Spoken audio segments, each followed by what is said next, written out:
Mix by AG recording studio. कहरी के मंगावा में से नूरी हम के दे खातारू जाने भइल कौन हमारा से भूल की इतना रोआवतारू जाने भइल कौन हमारा से भूल की इतना रोआवतारू। डीजे प्रभुनंद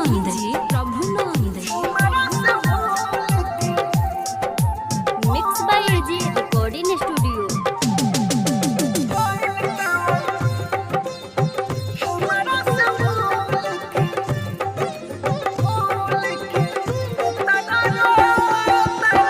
भूले के चाही बाकिर भूले नहीं इतना सतावतारू।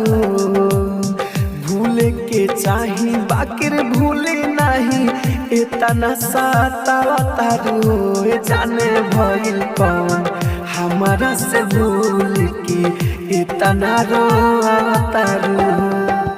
डीजे प्रभुनंद एजी एंटरटेनमेंट की धमाकेदार प्रस्तुति।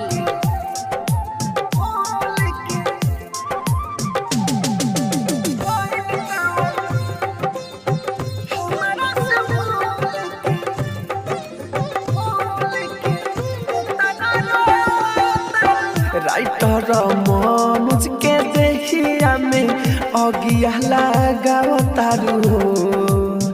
राहुल राजधानी के देखिया में अगिया लगावतारू जाने भइल कौन हमारा से भूल की इतना रोआवतारू।